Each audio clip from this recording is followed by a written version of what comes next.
Hey everyone, Chris Geo here, coming to you from Beyond the Veil again. Let me see, I think my camera might be a little, I don't know if there's an effect on here or something. But anyways, it's neither here nor there. Wanted to say hello to everybody and do a follow-up video to the video that I did yesterday. We actually tried to post a live stream earlier today, and we were having internet problems. I don't know what's going on. You know, the AI is not very happy with what we're doing, but that's neither here nor there. So, I wanted to talk more about the concept of evil and the concept of moral relativism. And I just got back from the gym, so I've got all these thoughts, and I got my coffee here with me too. So this is a perfect time to philosophize. It seems like in the comments, I've been trying to make it a point to answer all of the comments, but I don't know if I can keep that up. It's taking too much of my time, and I feel like I'm repeating myself a lot. I think one of the issues that we run into is people don't watch the videos. They just read titles and then start reacting from titles. And it's like, well, if you didn't even bother to watch the video, then there's no point in um, going back and forth with you because you're essentially like I had like three different people arguing with me about natural law and about how I defined good and evil or light and dark, which is light is anything that preserves life and freedom, and darkness would be anything that impedes upon life and impedes upon freedom. And they were trying to tell me that those ideologies are the right ideologies. And I'm like, I know, I said that at 5 minutes into it. I went into like this whole thing there. So it's a little frustrating, but it's cool though. That's the way people are. And I also have realized, and I hope nobody minds me saying this, but I've realized that some people would rather hear about how the world, how they would like the world to be, rather than how the world is. I have found more personal power in understanding the way that the world is, rather than using YouTube, for example, as escapism to escape into these ideologies that I wish the world was like, so I can pretend for a few minutes that the world is the way that these ideologies say that they are, or you know the ideologies that we're striving for, rather than philosophizing on, okay, how is the world now, how can I better navigate this world, how can I better understand this world, and more importantly, how can I lighten my consciousness a little bit from the load of the um, polarized and off balance energies within the matrix itself. So that's how I came to the idea of philosophizing about good versus evil. Because I'm like, I started the video off by saying, how do these people take our ideas and then see evil within them? Well, evil must be subjective. It must be relative to the observer, at least on a level. And then I talked about the natural law, which a lot of people, I think, I was seeing a lot of people get stuck at that natural law. And it's like, that's great. Natural law is great.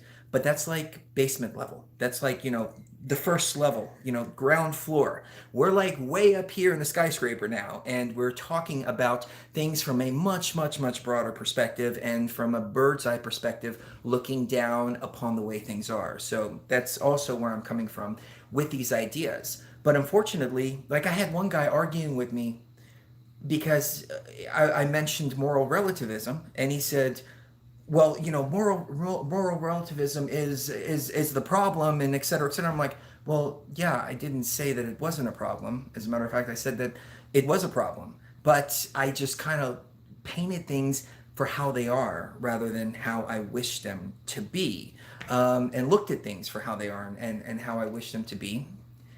Mrs. Geo's here with me. Is there anything from Mrs. Geo?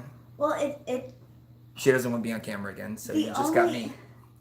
I don't mind being on camera, but there's a weird thing happening with the camera. It's like a soft light. Oh yeah, Maybe it's a filter I or think I'm. something. Yeah, there might be some kind of filter on or something, but Okay, I don't think I can change it right now. not a big deal. So, anything else? Yeah.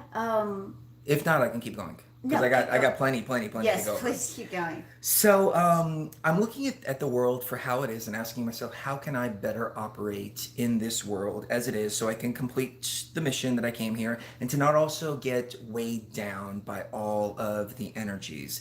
We're getting some love in the chat. I just want to say, love you guys and gals too, for sure. One of the things is when somebody sees an ideology like natural law that people were talking about, which is what I defined as light and darkness, the preservation of life and preservation of freedom, and they point to that ideology and say that is evil, I have to ask myself, why are they seeing that as evil? Which is the whole reason why I did that last video, because so many people were saying, oh, they're evil, they're dark, they're this and that. And I'm like, how is self-empowering dark?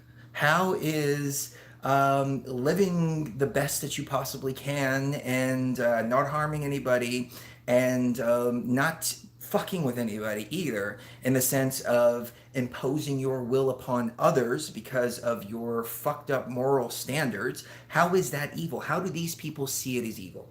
They see it as evil based on moral relativism, which comes from mostly governmental, societal standards, comes from the Bible.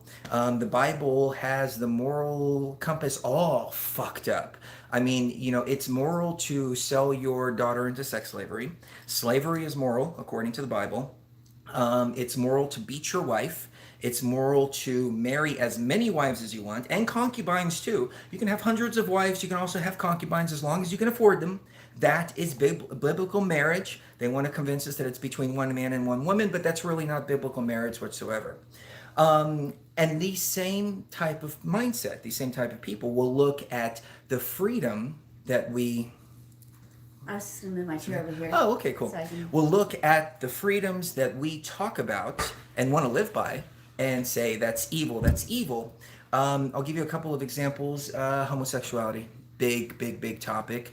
As a matter of fact, no, I won't go there. Okay, I'll go there.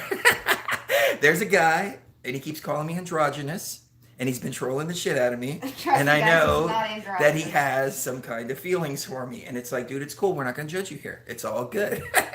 No worries whatsoever.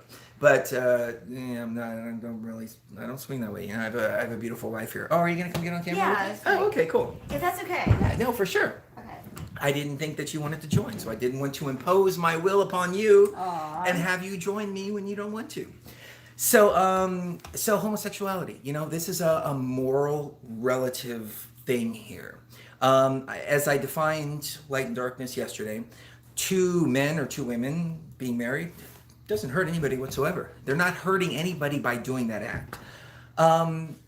Prohibiting them on a societal level from engaging in that, from getting married, that is an act of darkness. But see, the moral standard, it's completely turned around and fucked up, which is why I have always maintained, you can go back to old archives from like 2014, 2013, that morals are fucked up. They just are. I mean, realistically, I know this is an extreme example, but it's one that, I would pose out to you guys and gals so you can really think about this. The mother of Jesus was a 12-year-old girl. She was married to a 70-year-old man. I would say that is immoral right there. Christians would disagree with me because that is the mother of their Savior. And a 12-year-old girl with a 70-year-old man obviously is moral, and then they'll come back and they'll say, well, it was moral at the time. Well, wait a minute. How does morality change? How does right and wrong change?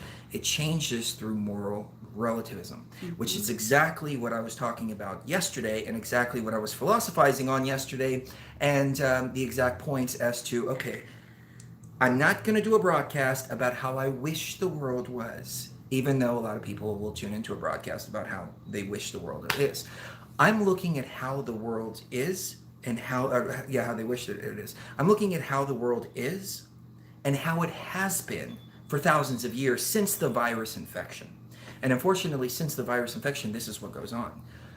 Evil is committed on a mass scale based on morality and moral standards. And they use righteous indignation and say it's righteous for you to stone a woman to death still in Saudi Arabia to this Right. day if she is raped by somebody. It's Or moral. crucify gay people. Or crucify gay people. It's moral over there. Over here it's not moral, but over there it's moral. How can that be an objective morality if it changes from one location to another? It's not. It's subjective morality. Well, and it's not even just religion, too. If you go to places in Asia and Southeast Asia, people that are on drugs, just for being on drugs, you don't even have to be like, just for having drugs in your system, you know, you can be punished severely. In places like North Korea, it's considered moral to bow down to a picture of somebody for hours at a time. It's moral to treat people to torture people if they say something against the state. That's moral to them. So I mean, it's morality is totally subjective, and it's totally relative to the culture in which you live. That's why Terence McKenna used to say, "Culture is not your friend," because it insults you and abuses you and it uses you and it disempowers you. Because it's not just that it's disempowering people, it's that they punish people according to what the standards of. Okay. Oh, cool. All right. Oh, there we Awesome. go. I didn't know we could do that without the camera falling off. So, Cool. let's look at some biblical stuff. For example, slavery. Who here says that keeping slaves is moral? Anybody? Let us know in the chat. Let us know in the comments, please. Is it moral to keep slaves? I personally don't think. Maybe I shouldn't put my own opinions out there, because when I do, people jumble them up. But no, I'm just being facetious. I personally think that slavery is wrong and it should never happen, and it has happened many, many, many times. Every single culture has been enslaved by another culture. The Greeks were enslaved by the Turks. I'm not going to name. I'm not going to keep going on and on, but it's happened here in the United States. The way that slavery was justified was with the Bible. That was the moral standard that they used to justify slavery. If it was up to the Christians, in my humble opinion, we would go back to Mosaic type of law. I mean, they're pushing that more and more and more. We see that in Islamic countries where everything is based around Mosaic law. Islam is based around Mosaic law as well. It's just a different branch of Judaism. The AI was the thing that crafted the holy scriptures, and everything just completely and totally haywire as a result of that. But you've got slavery, you've got ownership of women, you've got your daughters are kind of sold off. If I, as a guy, single guy, maybe I'm not that good looking, maybe there's something wrong with me, something like that. I can't get a girl. I'm just walking down the street, I see a really pretty girl right there, and I'm like, hey, she's really pretty and she's by herself. I think I'll go rape her. The consequence for that is nothing, according to the Bible. Right. You pay her father 50 pieces of silver, and then she becomes your wife and property, regardless of what she feels. Or what she wants. Or what she wants. And you can divorce her at any time. Abortion, if you suspect your wife, or just say you suspect your wife, it doesn't even matter that she cheated on you. Take her to the priest. The priest gives her a little potion. She drinks it. Boom. Abortion. Right there in the Bible. This is the moral standards that they want to push on us. These are the moral standards. Look at people like us who say, live however you want. Be happy. Just don't hurt anybody. Right. They see that as evil. This is what I was getting at. This is the point of that broadcast. Well, yeah, and I actually, when you were talking about Mary in the Bible earlier, I've actually been told by people, and this is like recently, I was actually told, and I'm not going to mention who it was, but she said, well, Mary was way more mature than other 12 and 13-year-old girls are today. And the majority of these girls that were married off at 13 years old or 12 years old, they were much more mature No, than they are I would today. argue the opposite. Right. Let me tell you why. Because at least as a boy, 13-year-old boy has seen more titties in this time than any other generation whatsoever because of the internet. Yeah. It's just type in titties and you have thousands and thousands and thousands and thousands of titties.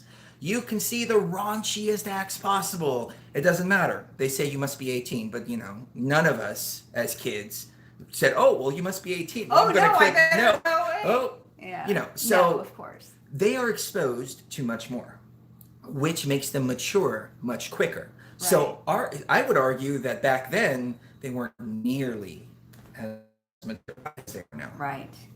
You know, the only thing I can think of that might make them more mature is the fact that they've been working on the land. Usually, most of them, I would say 80% of them, worked on the land. Or as soon as they would turn like 6 or 7 years old, they'd become slaves. Like actual slaves, they had to actually work the fields every single day from sunup to sundown. And then they were usually taking care of their brothers and sisters quite a bit there. And you know, by the time they were 12, they were either working under as an apprentice under, you know, a tradesman like a blacksmith or something like that, and or they were you know, already having babies, you know. That's true. So yeah. That's true. If I can kind of reminisce and divert for just a moment, Oh no, please. I remember the first internet porn that I ever downloaded. We had a 486. Are you seriously talking about? Yeah, Oh, 486 SX, and we had the 1200 baud modems, and the new 14.4 came out, and we were like, "Holy shit!" The 14.4, you can download a picture in 3.5 minutes. Holy shit! And you'd hear that, you know, all those noises. You'd get on a BBS, and then on BBS, you didn't know what you were getting. You just clicked, and you would download something. And I remember it was like a Photoshop, really bad Photoshop, picture of Cindy Crawford or something like that naked. And that's it. That's all you got. That's all it was. Wow. But how many of you remember those days? The whole dial-up days and BBS and all that. Yeah. Yeah. Obviously, we've come a long way since then. But, you know, I mean, I think that it's helped me to understand the world better. I mean, I really do. Mm-hmm. Having so much access to information has changed my mind in a way to where I understand there's many, many, many different cultures. There's many, many different types of people. There's many different types of ways of thinking. And I have no business imposing my will upon others, because some other people can do some really freaky shit. And it's okay if they do some really freaky shit as long as they do it over there. Yep. And it's two consenting adults or more or whatever, you know? Yeah. I think that we have come to a point to where we're starting to recognize each other's diversities. But at the same time, we still have elements within our own society that are imposing their sense of morality upon everybody else. Right. You know, Dark Matter 2525, great channel if you haven't seen it. He did a video, and I don't know if it's still online because I haven't seen it in a while, but it was about all these people, these different types of people. You had one person that, one type of people, and they like to stand. You had another type of person, and they like to kneel. You had another type of person, and they like to sit. And you had another type of person, and they like to put their feet on the table. So all these people came together to a group. But then the people that like to sit in a chair, they went around imposing their will by force upon everybody else to make everybody else sit in a chair as well. And they wanted the whole world to sit in a chair and to conform to their sense of morality, because it was more moral to sit in a chair than to stand or put your feet on the table or kneel or anything like that. And the moral of the story was, what do you do with an element within society like that wants to impose their morality upon everybody else, particularly by force. Um, the chemtrails got your camera foggy too. I don't. I hope it's not too foggy. But that's the thing. What do you do with an element like that? Because everybody else is like, hey, cool. You know, we're gonna stand. You want to sit? That's totally cool. You want Yeah. to you want to kneel on the floor? That's cool. You want to put your feet on the table? No problem. Everybody's free to do whatever they want. And then this one group comes in and tells everybody you must sit in a chair, or you must stand, or I don't remember what the example was Right. that he showed. But that's the problems that we're facing in society, and we have always been facing in society. So when I say moral relativism exists, it at most certainly does. There's no absolutely no denying that moral relativism exists, and we're not going to convince these virus infected people to let us live free. It's just not going to happen. We can wish all day long, we can preach natural law, you know, we can do all this stuff, but at the end of the day, they're not going to do it because they're infected with a virus, and the virus is so deep that it's just going to continually perpetuate like that. So what we have to ask ourselves is, how do we operate in a world like that, and how can we better make our own reality and our own consciousness sphere better? How can we elevate our frequency and rise above that while at the same time navigating through it? It's like remember the game Pitfall, the little Atari game Pitfall? I don't actually. I'm. It's before your time. Yeah. But tell me about it. It's because I like the younger women. um, What is we're Pitfall? only like what, 4 years apart? We're only 5 years apart. 5 years but apart. Yeah. I think it was right on that cusp. So, Pitfall. You know, you're running through the jungle. You get to the alligator, and you need to swing across the vine to get Oh, over. okay. Yeah, to get I've over heard the of it, alligator, yeah. right? And you can sit there and go, "I wish that alligator." The alligator wasn't there. I'm going to sit here and I'm going to preach to everybody how that alligator shouldn't be there, and I should be free to go swim through the pond. And it's fine. You can sit on the first screen like that all day long, and you can sit there and bitch and scream and hold your controller and look at your friend and give him a whole lecture on how that alligator shouldn't be there. Or you can go, all right, there's a alligator there. I need to get on that vine and I need to swing over, because after that I'm going to get to the next screen of the game. It's simple, in my opinion. But anyways, Yep. okay. Because like some people, because their minds are infected with this virus, they're always going to look at people who are talking negatively about them, and their mind is going to go towards the unthinkable, which to us would be like, oh, we need to get rid of all these people that are imposing their will on others. We need to, kill them in mass. Make sure they're all gone. Make sure they're all dead. And it's and like, the reason whoa. why is because their minds will automatically go to that if they come across an element of society that they don't like, and so they're projecting that onto other people and saying, oh, we're in danger of the gays taking over, or we're in danger of this element or that element of society taking over.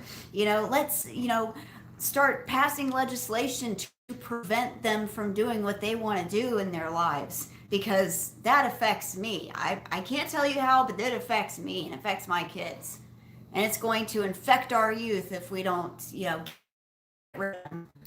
That's a good point. Twins been making some really good points lately. Well, thank you. Been freaking awesome. Well, that's why this country was founded in the first place, because it wasn't founded as as any religious kind of state. All of these empires throughout history have always been founded on some kind of religious fervor, or some kind of idea that their leaders or the gods were directing them and telling them how to do everything. The United States was not built for that. It was built so that people could be free to say whatever they want, to do practically whatever they want, as long as they don't hurt anybody else. And it was not founded on these moral principles that other nations That's and true. empires have been I don't think we need to preach, but I think there's more in understanding the world as it is, Yeah, me too. rather than wishing it was some other way. I don't Right. think that's going to help too much. Um, a couple of people in the chat sent donations yesterday. I didn't get to see the donation, so I wanted to say thank you very much. King Henry, Alan, Cosmic Drug, a few other people. So thank you very, very, very much. I didn't see the chat screen at the time. A couple of people are talking about Dark Crystal in the chat, and let me ask y'all this, and let me know in the comments what you think. Um, Dark Crystal seemed like there was something going on. Actually put out a video about how there's some kind of program that's being projected through Dark Crystal. I noticed this with the OA. Like, I could not watch the OA. I was like, this is programming right here. There's something going on. It's Stockholm Syndrome kind of programming. I couldn't describe it, but she's saying the same thing about Dark Crystal. But I will tell you this, and I want to know this from you guys and gals about Dark Crystal, because we started watching it, couldn't watch it, stopped after about 10 minutes into it. The puppet didn't have any facial expressions, and I know that was they were trying to be more faithful to the original, but they didn't have any facial expressions, so they didn't move, and so it just made it like creepy. There was like this creepy factor to it. So aside from that, are you guys and gals feeling anything going on with that? Let us know. Well, people are saying in the chat that Osset was talking a lot about the Dark Crystal. Yeah, I mentioned that. Yeah. Oh, well, people are saying in the chat too. Yeah. So, yeah, I didn't. We did watch that late. Quentin Tarantino. Oh yeah, Really good. that one's pretty good. It was a 4-part series, about 45 minutes each, and there was no esoteric wisdom or anything like that. It was just It was just something to watch. Good entertainment. Yeah. Yeah. It was entertaining. It was a little bit bloody. It drug on a little bit. Yeah. That's the problem with these Netflix series, is that they do like 8 episodes or 10 episodes and sometimes multiple seasons, and they're trying to tell a story that I think could be compacted into a 2-hour format, or at least a 2-part series. Maybe it's a 3-hour format. I think that's why Quentin Tarantino did The Hateful Eight as 45-minute segments, because it would have ran 3 hours had he not chopped it up like that. So it's 4 45-minute segments. But the problem with these Netflix things is they go so long, and it's like, okay, I've got enough of the information now. How the hell does this thing end? And then what pisses me off even more is when you get through a whole season, and then they're like, "Oh, stay tuned for season 2. That's coming in like 2 years from now." And it's like, I want to know what's going on. I've invested all this time and energy into these characters. I want to know what the hell's going on. And then like people keep saying to watch Heroes, and that's like 6 seasons or some shit like that. It's like, man, I can't sit down and watch 6 seasons worth of television. I can't even get. I know that's what people say. Yeah. Stranger Things. I love that. I binge watched that. So. Well, yeah, you can binge watch Heroes just as well. The thing is about Stranger Things. Okay, so the characters pulled you in, and like were so relatable. The kids, like 11 and the other kid, Mike, I think is his name. They were in love with each other, and he was hiding her. 11. Yeah, and he was doing all of that. And it makes you think back to, I remember when I was that young. I remember my first love. I remember my first kiss. It pulls you back in, and then like it pulls you into all these memories of yourself and all of this. And it was like you get emotionally involved with the characters. With Heroes, I couldn't get emotionally involved. But do you think that's because you identify so heavily with that time period and being that age during that time period? Like if it had been set in 2012 or 2014, then you wouldn't be able to identify with the children in that thing.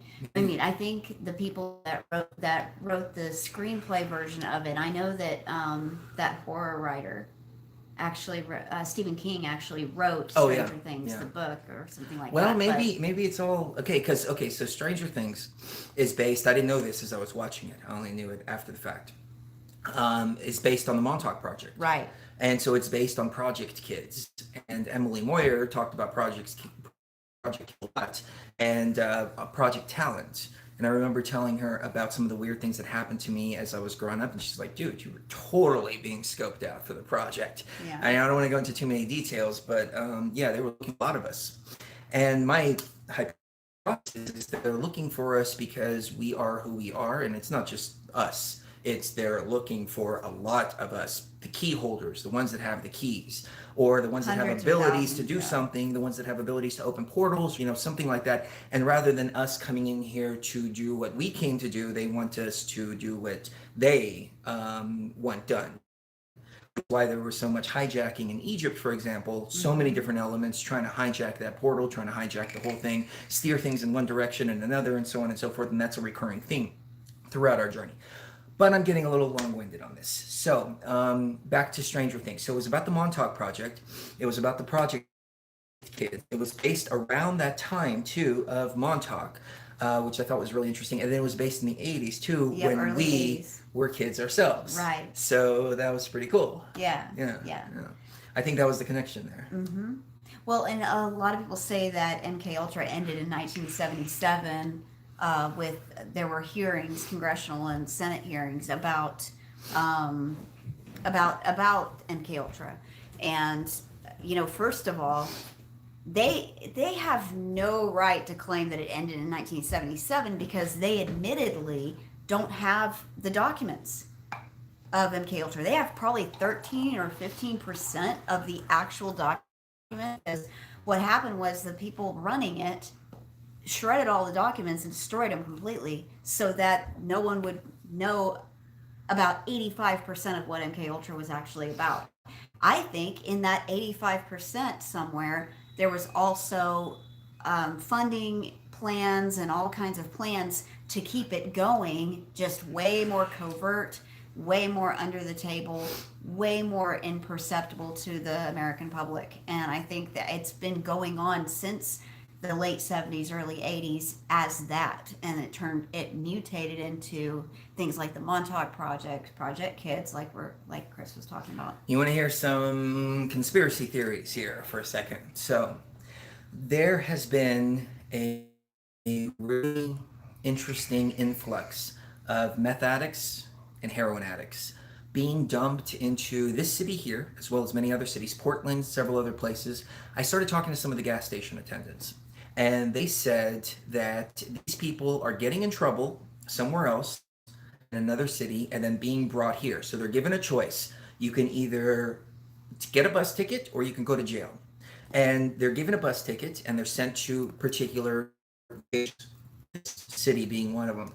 I notice in downtown they walk around like zombies. It's like the fucking Walking Dead. It's bad. But I never see a bunch of them at once. It's always about the same number, but they're constantly being bussed in. Remember we went on a Friday night and we were driving through downtown and the streets were almost empty. Yep. It was like there was a sweep or something. Yeah, the night before probably. Yeah. So I was talking to a friend of mine yesterday, and I was actually at her house, and I posted a video, the kind of a side note here, on my Facebook. She has some little Chihuahua puppies. They are so freaking cute. I was just like going crazy over them. That little brown one. So if you want to see something cute, go to my Facebook page, check out the little Chihuahua puppies. Oh, they're 4 weeks old, little teeny tiny things. Yeah, like oh my God, they're so cute. But anyways, so we started talking, and she was telling me that about 20 years ago, she retirement homes. So she takes care of these elderly people. And she said somebody had told her about these implants that they put into the eye.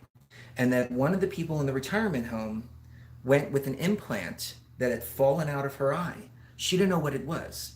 It was a little camera. She took it to the ophthalmologist and said, and the ophthalmologist was like, "This is a little camera. Where'd you get it?" And she's like, "It fell out of my eye." So when I was telling her about this here in downtown and how I suspect that these homeless people are being experimented on, taken to some kind of underground facility, she brought a whole new dynamic to the table of the possibility that they're implanted with cameras. And she said, watch them.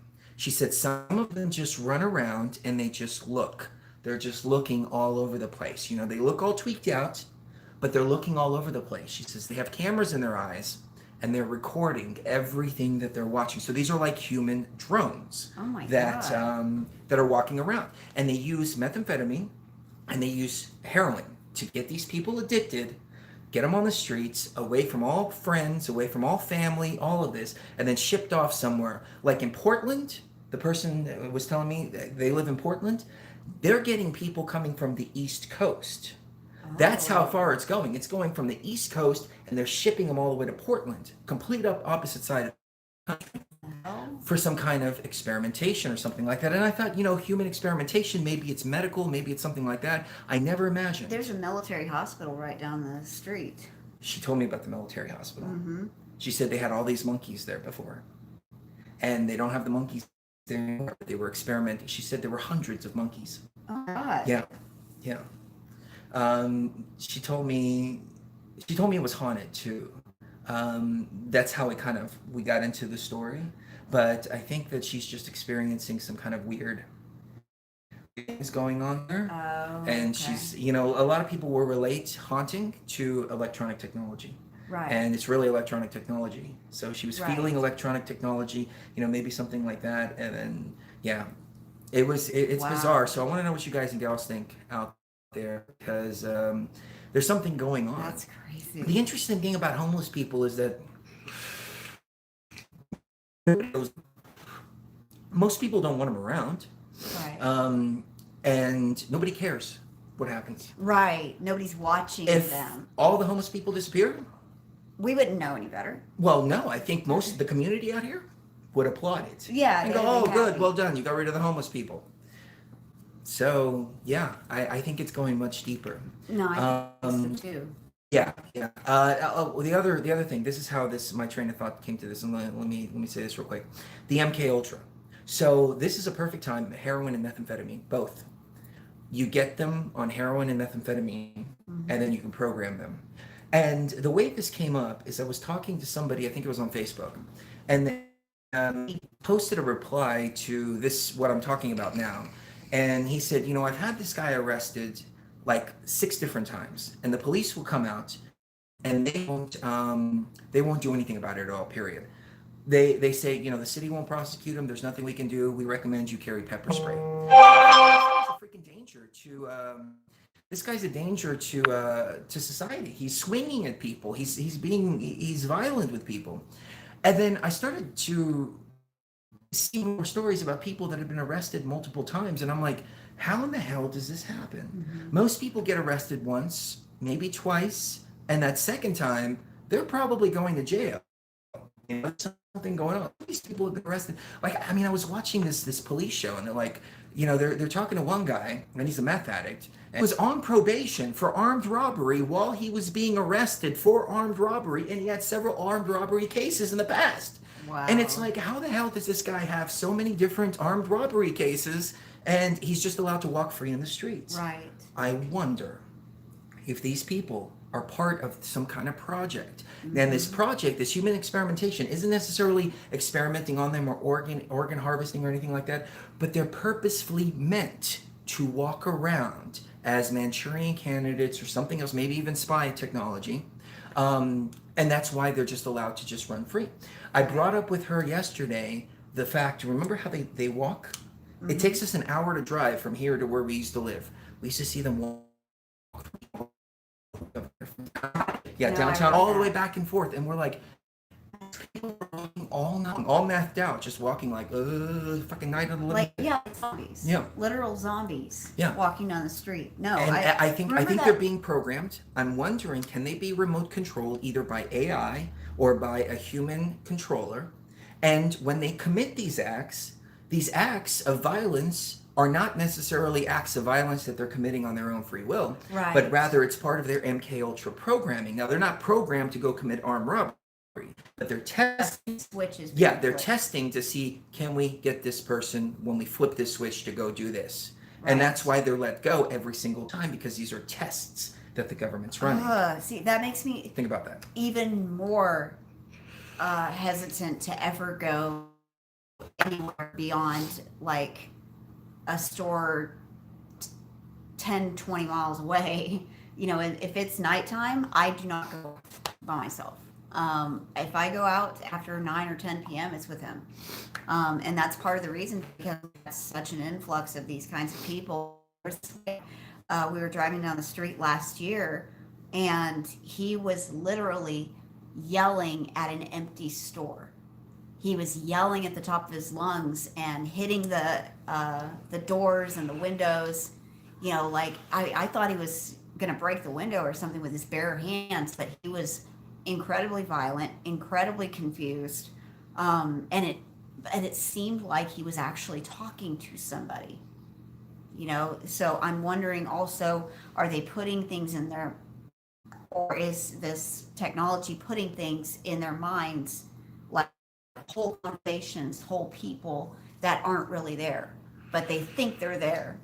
You know, hallucinations, delusions, paranoia, you know, that's completely 100 possible just with the drugs. Not to mention, if they've got the technology to put cameras in their eyeballs, then they've got the technology to make dopamine, serotonin, and all these other chemicals in your brain screw up to the point where it invokes a schizophrenic state. Well, as Dan pointed in the chat, that's you can refresh the page. Okay. Oh, your chat's still going. Okay. Yeah. As Dan pointed out, those are all side effects of meth. Yeah, they are. So They you are. push the meth But and you get a person in a state to where they're already experiencing all of that. If they have some kind of implant, if they have some kind of chip or something like that, then that could be controlled. But do you know why they add the heroin as well? Because most people, they found aren't genetically susceptible to actually being addicted to methamphetamine. Oh. You know, they'll use it, but then after 5 days of not having it, they're fine. With heroin, you can't go without it. You're going to continue to go back to wherever you got it to get more That's true. every single day. It causes And a physical a addiction. physical addiction. That you can literally die if Yeah, you don't get. if you Like don't I have have the no right idea care. why anybody would even consider doing something Exactly, like but- that, knowing that you can get addicted in that way. I Right. mean, it's different to be an alcoholic or something. And you're like, oh, okay, I need a drink. All right, well, I can stop this. Right. But then you're taking something where you could fucking die if you don't have it. Right, right. And it's usually people in jail that don't have it and are also like they're not being taken care of when they're thrown up repeatedly, or when they have so much diarrhea or something that they lose all the water in their body and they die of dehydration. True. You know, so Carly is here, and I think that's the same Carly that left this really awesome comment the other day. I know it off the top of my head, so I don't know I don't remember which video it was on, but she said, you know, I was surrounded by NPCs and I was trying to love everybody, and I found out that I was struggling in turmoil, et cetera, et cetera. But then I realized I had to start loving myself. And once I did, my twin flame came into the picture, and I have been in harmony ever since. And I was awesome. like, oh my God, that is the most awesome comment that I've ever heard. yeah. That's what it was all about. It was all about loving yourself, and fuck the NPCs around you. You know, Right. we tend to pander to other people, but really it's all about loving ourselves. And I think that's a lot of our strife, is when we're trying to please other people. If you say are raised in a religious household and you know better than to fall for the religious programming, but they're pushing the religious programming on you, and they're expecting you to live like that, and so you're doing things to try to appease them. Well, at the same time, you just can't go with it 100%, and you're constantly trying to please them. It's just going to create a world of strife for yourself. But then when you realize, hey, I got to love myself, and say, you know, if they can't deal with it, they can't deal with it. It's their problem. It's not mine. That's what. And so I thought that was a really inspiring comment, and I hope I didn't butcher it, Carly, because I don't have it in front of me, but Oh, I just I remember that though. Sure, that was really inspiring. Well, thank you, Carly, because she's saying thank you, but no, really, thank you, because that was a beautiful comment, and it's so, so true. Love yourself, then you can love your neighbor. So I did a quick internet connection was all screwed up, so I deleted it because I played it back and it was all jumbled. It was supposed to be a really quick video because my phone wouldn't upload the video that I recorded, but I get it out here on the broadcast. So I'd like to know from you guys in the comments, please, what do you what kind of topics would you like to hear about? First and foremost, first question. Second question, we got a really good comment from a really sweet comment, I should say, really just heartfelt. And she said, Chris, I hope that I don't sound like I'm complaining, but I'm getting really frustrated because the videos are getting shorter and shorter and shorter and shorter. This one is only 13 minutes long. She said, I'm surrounded by NPCs, and this is the only time I get to spend with organic consciousness, and you're making videos 13 minutes long now. And so I check your channel, like I check my email, and I find videos like, yes, but they're only 13 minutes, would be better. And I thought that people didn't like to hear me go on and on and on and on. Yeah, Gregory says shorter is good. Shorter is good. Okay. Let me know in the comments, please. Do you like the short videos? The long format videos are still there. We're still going to do those. We're still going to do those. Just not as frequently. But I want to do a little more frequent because I got a lot on my mind. And also, what would you guys and gals like to hear about? Because I asked her because I could tell her heart was really BTV, totally. So I was like, hey, what do you want to hear? And she gave me some good ideas that I didn't think of. So I want to know from you guys and gals too, what do you want to hear about? What can we philosophize about? Philosophizing very dangerous though. Yes, as I've realized. I told him yesterday, he's like, I'm just philosophizing. Why so much hate? And I said, baby, think of every great philosopher in history. They were a mistake. They were forced to ingest poison. People like philosophers, sweetie, because philosophers are always going to piss somebody off down the line. It doesn't matter what you're saying, really. I mean, you could even just have a title like, does evil exist and can it be that's actually a line from Rick and Morty. I hate to quote Rick and Morty because I have seen the horrible stuff that they did beforehand. Yeah. And I did a whole video on it and I disavowed Rick and Morty, et cetera, but that was the one thing. I mean, it was kind of like it kind of fit to quote like Rick and Morty in that particular context. Does evil exist and can it be measured? Well, when you ask a question like that, people are going to have knee-jerk reactions that just, oh my God. If it were up to them, you'd be burned at the stake. I don't blame anybody. Yeah. Because I do the same thing. I'm not above that either. Right. I've gone off. I've had to watch myself like on Facebook and stuff like that. I try not to even post. I've turned Facebook into a cat video posting page. Like that's it. And a corporate troll.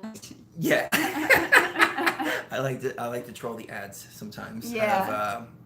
Of American Airlines. Companies. That one was bad. That wasn't that bad. I left a comment on American Airlines earlier. You guys and gals tell me if it's bad. Let me know if it's in the chat room.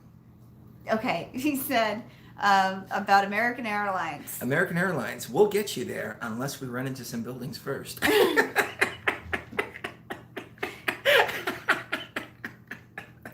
I thought it was funny, but it's been like 20 years, right? So it's okay. Yeah, that's true. Almost 20 years. Almost 20 years. Mm-hmm. I think at the 20-year mark, that's when it becomes okay.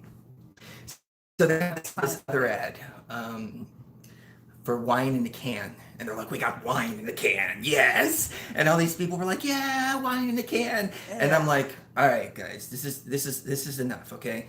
They used to bag our groceries. They used to pump our gas. In Europe, they still do these things. Drink your fucking wine out of a bottle, okay? Let's not lower the standards this much because we're going to be the laughing stock of the world now. Yeah, that is true. The company actually replied and they go, well, if you want wine in a bottle, you can check out this selection. Yeah. Somebody asked if we're on Wi-Fi. We are on Wi-Fi, yes. Yes. Our Wi-Fi's been shit lately, though. Yeah, it has. We're supposed to have, we pay like $300 a month for this top tier internet that sucks. Yeah, it does. Like in the middle of the night, it'll just stop working altogether for several hours at a time. Oh, I think somebody's at the door. So, hey, COBS man. Hey, thank you.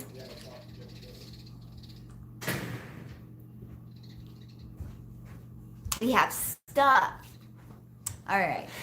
We have freaking more Amazon packages coming. I swear we've had the biggest arguments over the freaking Amazon boxes. It got so bad. There were so many Amazon boxes that they built a fucking Amazon distribution center Right down the 2 blocks street. away from us to save on shipping for Shuri Geo.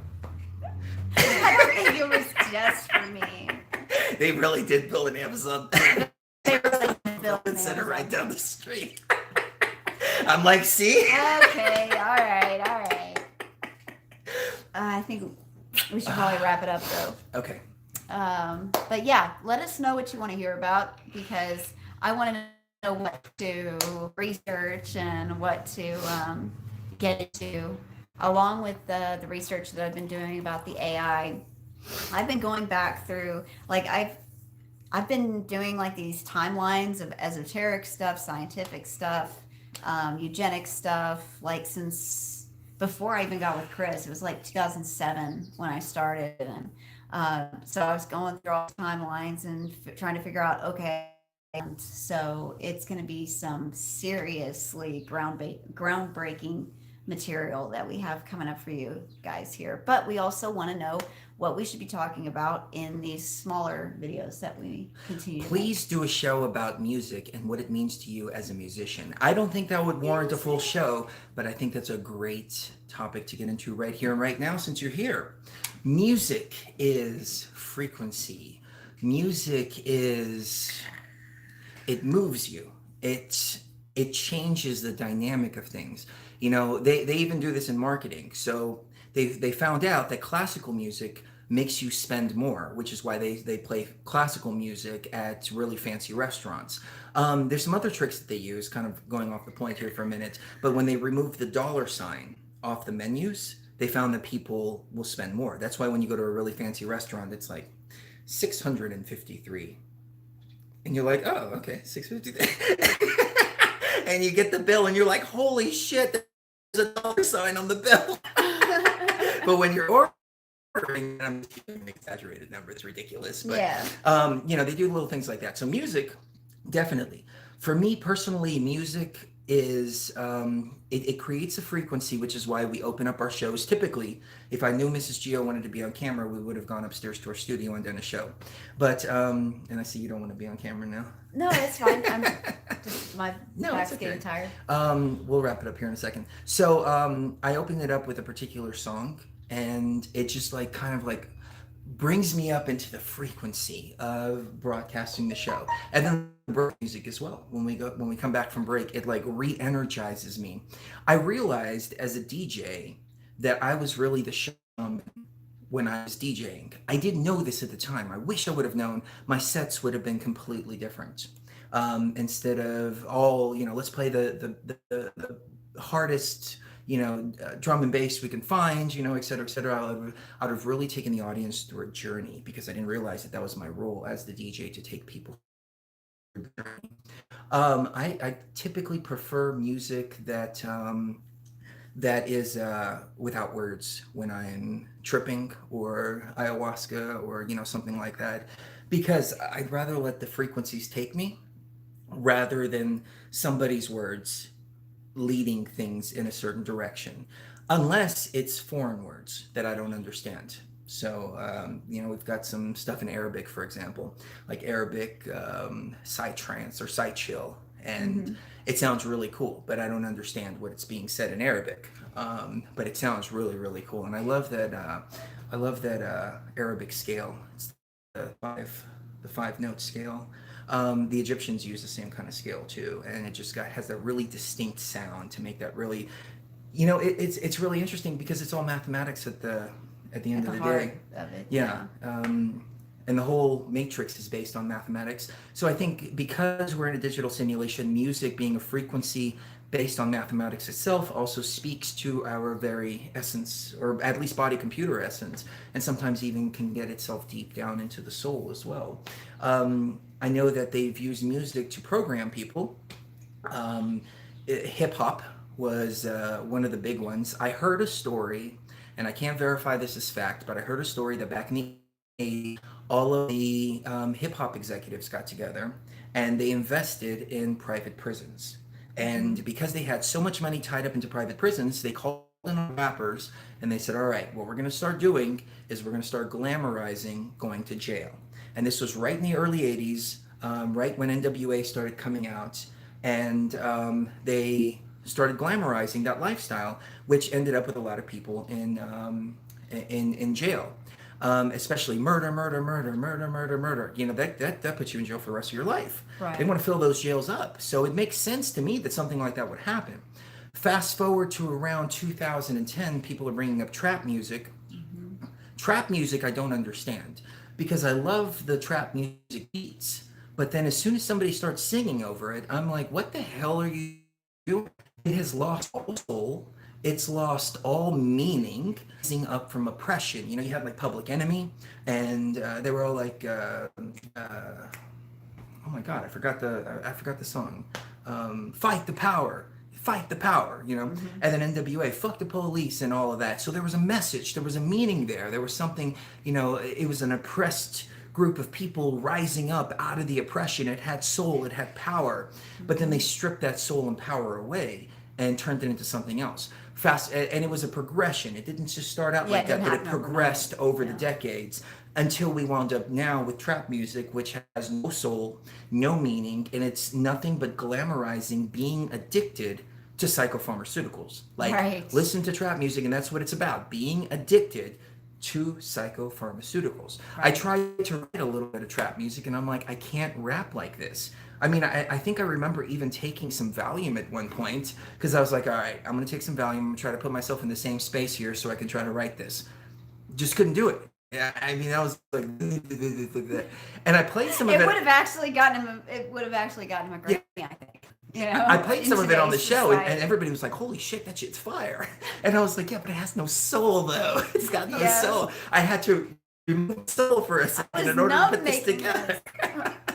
It was an experiment, Yeah. just to see what would happen. But music is being programmed now to program these kids to be addicted to psychopharmaceuticals, Mm-hmm. which is fucked up. That's just sad. It's really fucked up. That's sad. Yeah, but music is pretty interesting because it's been used throughout the. You can go if you want. No, I'm fine. Okay, because I know you said you're backwards hurting. It's been used throughout the decades as ultra control mechanisms, and let me expand upon that. So back in 1960s, you had LSD, and you had all of this loving music, and everybody was all about love each other, let's live harmoniously, Come etc., on, etc. people now. Yeah. Smile on your brow. Right around that time, 1969, you had orange sunshine acid that was going around, and In it the was biker clubs. yeah, it was manufactured by the CIA, and then all of a sudden, everything went dry. Yep. In comes heroin, and at that time, you started to have a different style of music. It was more like heroin chic type of rock and Yeah. roll type of music. Beatnik. Yeah, stuff. everything kind of like shifted, and the heroin scene, from what I understand, is a very dark, twisted Yeah. scene. I mean, just even listening to the music. Nine Inch Nails, for example, that guy was really a big heroin addict, and you can hear it in his music. I hurt myself today just to see if I can. That's about, a heroin withdrawal and addiction and all this. So you can hear the darkness that's inside of the music coming out from these particular substances.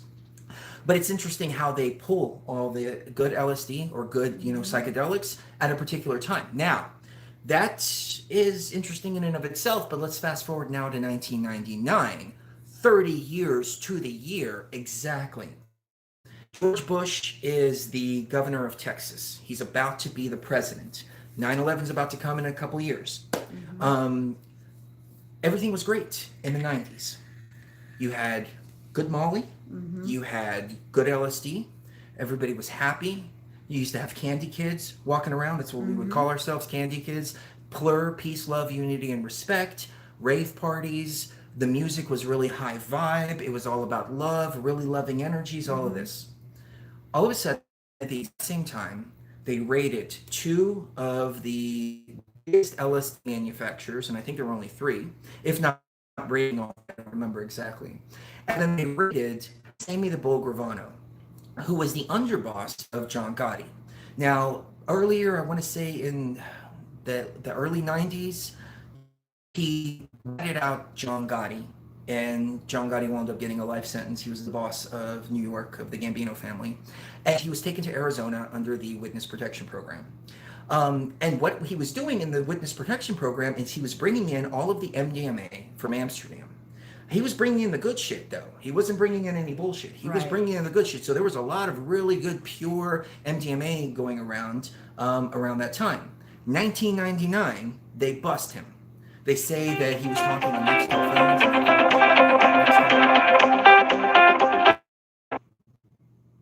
Sorry about that. Indian scammers went into call. Oh, my friend, you are back doing your taxes. You must go get Best Buy gift cards for me. Best Buy gift card, bitch. It's a federal payment card at the Best Buy. All right, I'm gonna do my Indian accent. Okay. So, Sammy the Bull Gravano is talking on Nextels, and supposedly the FBI picks him up. But the FBI knew exactly the whole time that he was doing it. I would argue and say that. They arrested him at the exact same time they busted all the LSD manufacturers. So what happened? Now all of a sudden you have the rave scene. People were gathering in upwards of 30,000 to 50,000 people. Places in California, they used to have 50,000 people events. I mean, huge events. And everybody was doing Molly and LSD and having a good time, having spiritual experiences and all this. All of a sudden, boom, that went dry. So then they introduced heroin and they introduced meth. I remember growing up, I never saw heroin or meth. It was like I heard of it, and I heard of LA Glass and all this, but I'd never actually seen it.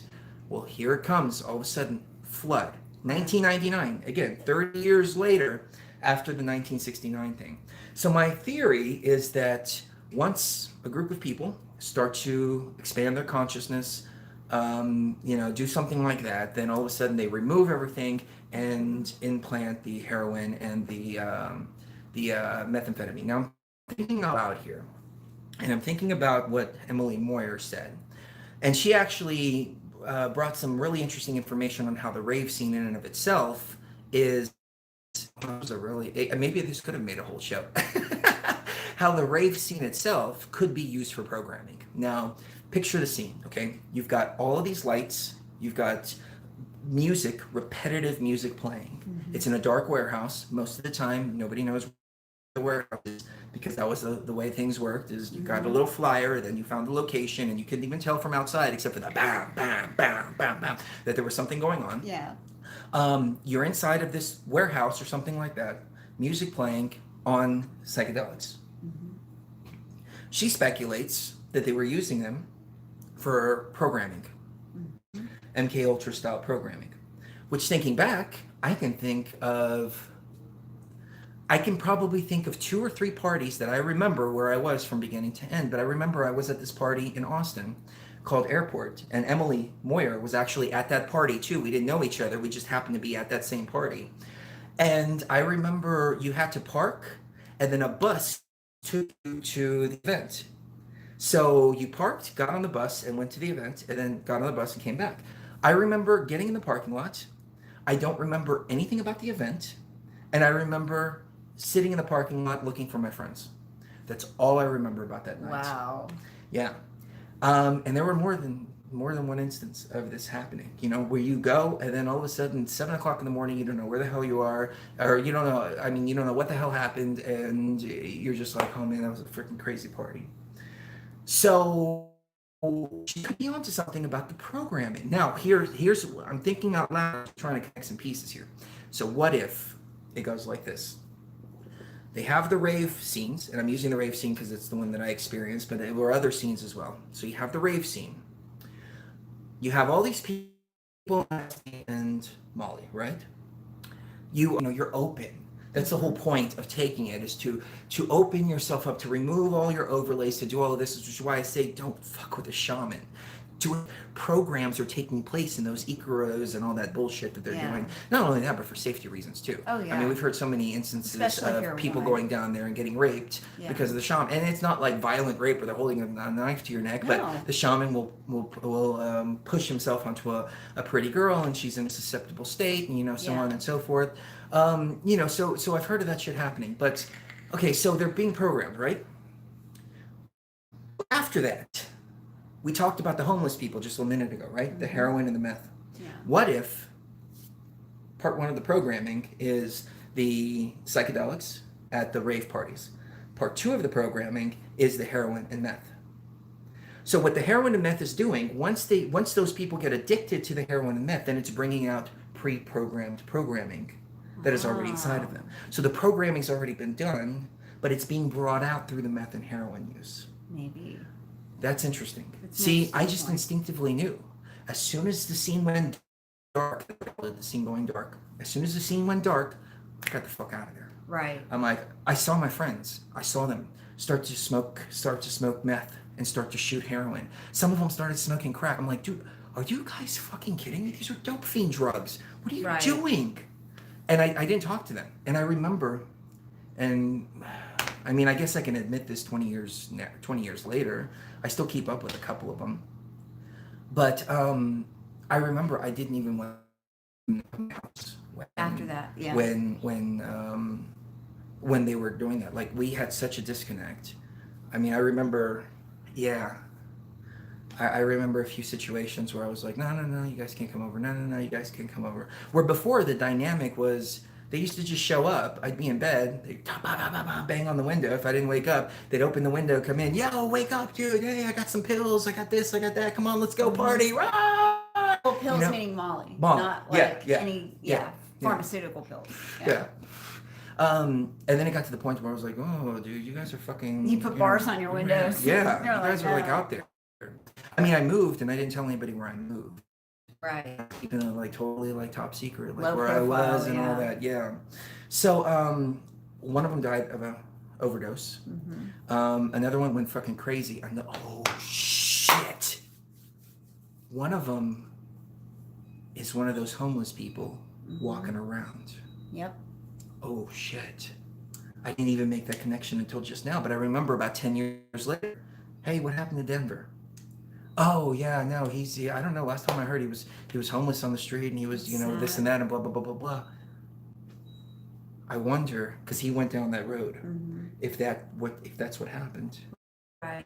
Programming, then the drugs, then the streets, then walking around like a fucking zombie, maybe with the camera in your eye or whatever. I don't think that happens to. I No, don't think it it doesn't happens the same way to all homeless people. I think No. programming can happen at any time from the time they're about 3 or 4 years old to the time they become homeless. But I think it sets them up for that to happen.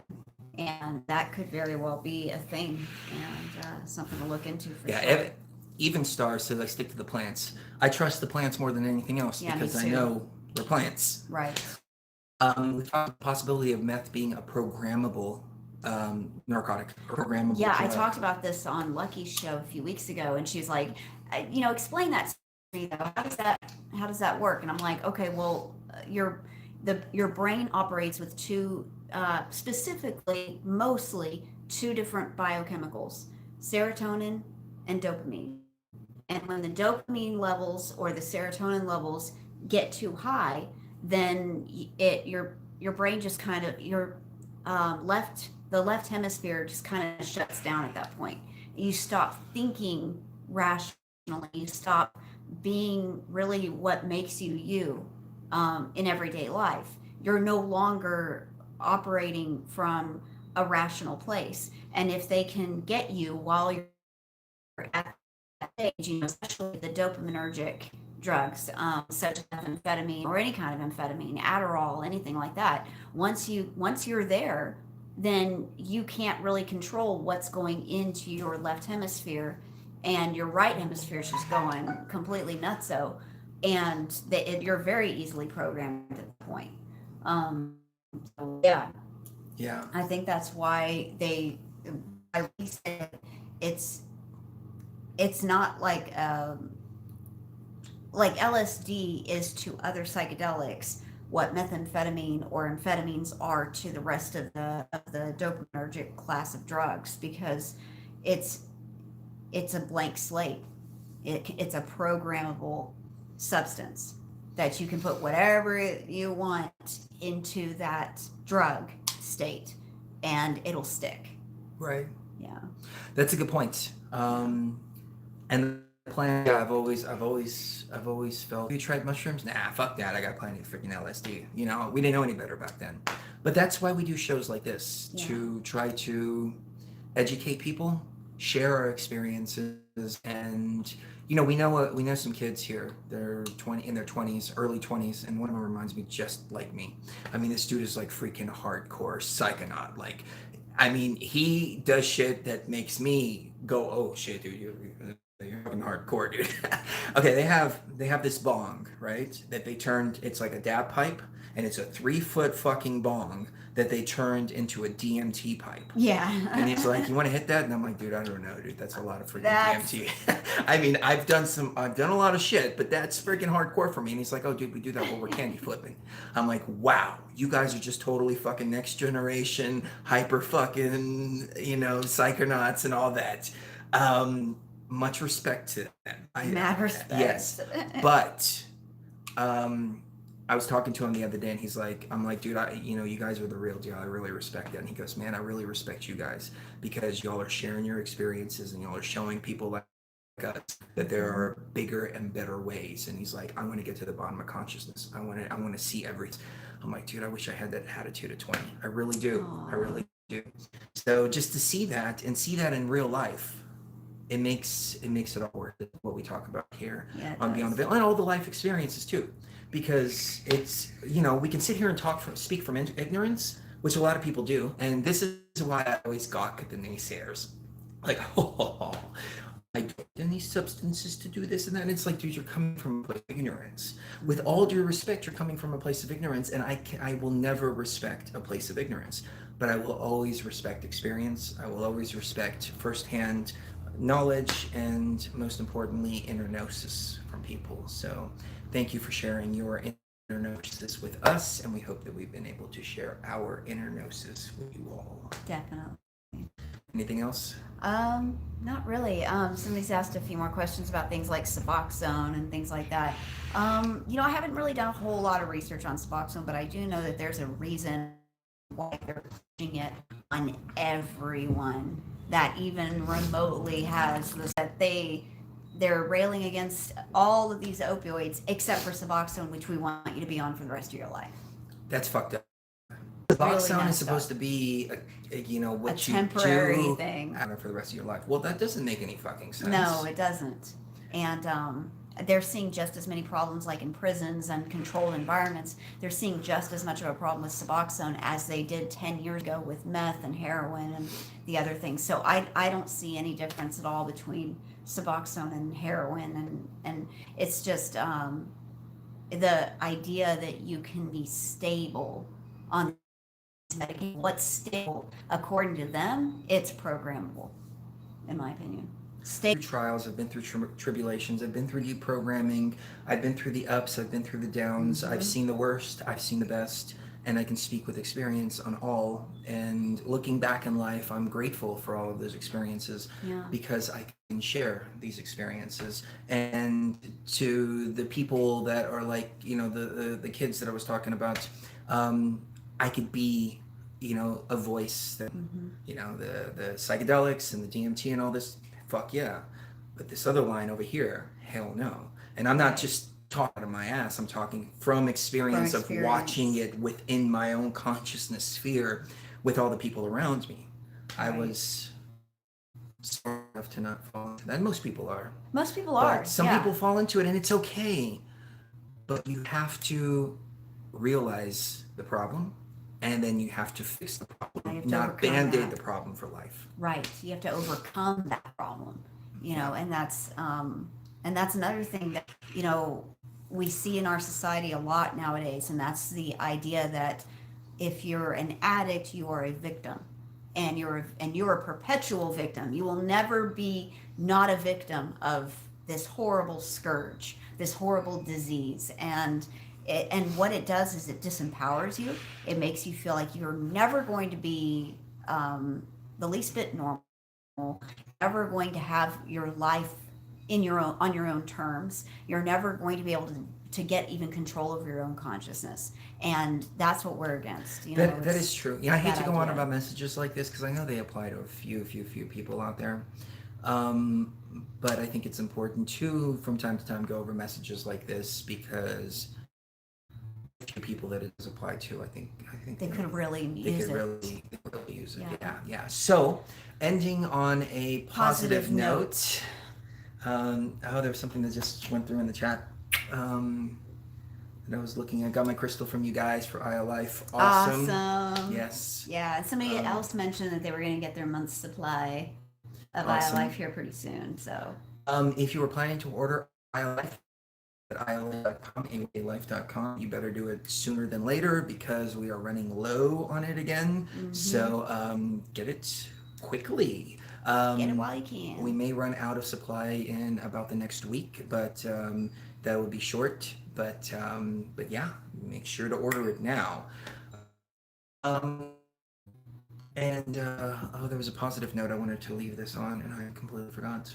Well, the positive note is that so many people have been writing us about iLife and how much it's changed their lives, how much it's made their lives better. Actually heard about somebody.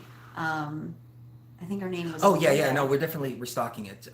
We're just waiting a little bit on one of the suppliers for one of our components. One of the components of it, Yeah, yeah. yeah, yeah. I mean, we have a good amount of stock now, but it's going so fast. Indian scummer again. Indian scummers again. Oh, my friend. Oh no. Oh, you're kidding. What happened? Oh, Yeah. Okay, all yeah. right. But yeah, we just got an email. Here's a positive note. We just got an email from somebody about Isla. The child was pretty much nonverbal, and then within about 3 or 4 months, they're starting to talk now using a few words. And their emotions are much more stable now. They sleep through the night better, and Well, so we have a friend, and I'm not going to name who it is, but she has a child that is very, very, very autistic. I mean, autistic to the point to where he doesn't even speak. yeah, And we nonverbal. sent her a couple of bottles of IO Life to try. And Yeah, I'm really sending all the good energy, all the good intention, and waiting for that feedback. And if it works for her, wow. I yeah, mean, I know this person, Bree and I know this person on an ancient soul level, and I've helped her with potions in the past, hmm, and I'm hoping that we can re-help with more potions here yeah, in this time. That would be so cool to yeah. kind of replay that out here in this life too.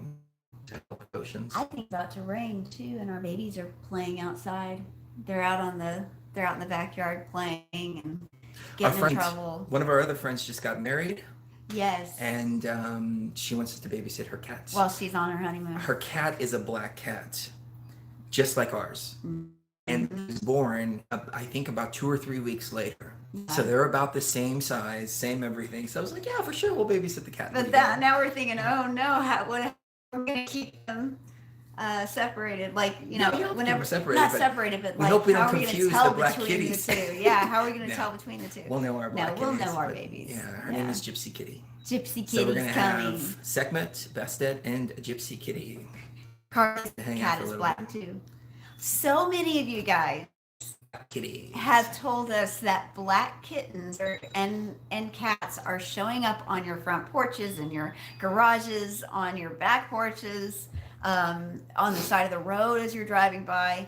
If you come across one of these wonderful black kittens, or even other color kittens, if you come across a kitten right now and you're one of our listeners, you need to you need to take care of it. You need to it came to you specifically for a reason. Yes. So Somebody asked the name of the store, iLife, I like ayalife.com. And yeah, it's great. yeah. Everything's good. That's the thing, everything is good.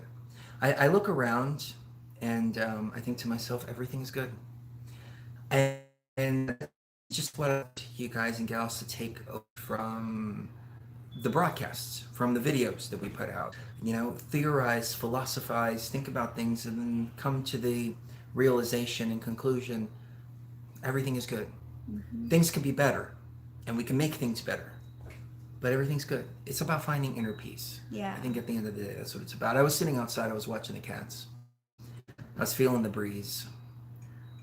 There's things on my mind, sure, but for that moment, I was enjoying the kids. I was enjoying the breeze. I was watching them play. Watching the birds. Yeah, and just saying, hey, you know what? There's beauty in the world. We tend to forget that because it's Yeah. all drowning and all of the other bullshit that's going on. So I don't want to be that channel. I don't want to be that Yeah. channel that's constantly bringing you, oh, there's all this bullshit going on in the world. Look at all this bullshit. I want to be the channel that people listen to and then go, hey, you know what? Everything's okay. Yeah. Yeah, there's bullshit in the world, but we're bigger than the bullshit. Yep. We're better than the bullshit. We actually came because of the bullshit. Right. We came to fix the bullshit. If there wasn't so much bullshit here, there'd be no reason for us to be here. We'd be over there in the other realm. But we came down here because there was so much bullshit to fix. So, yeah. Dawn said, I found a black kitten by my horse pasture about a month ago and scooped him up and brought him home. I named him Magic. I love him so much. Aww. That's a very special kitty. Mm-hmm. That's coming directly from Bastet. That's a magical kitty. Through the Lions Gate. Reinforcements. We got a video about that too. So, I guess that's it. It's the one you love right now. You never know when the last time is going to be. Thank you, everybody, for joining us today. And we should have done this in our studio. Yeah. I think I like this. It's a little more intimate. Yeah, it's a little nicer. And I can put my arm around my You don't get to usually do that when we're in the other room, so. It's true. We will see you even further beyond veil.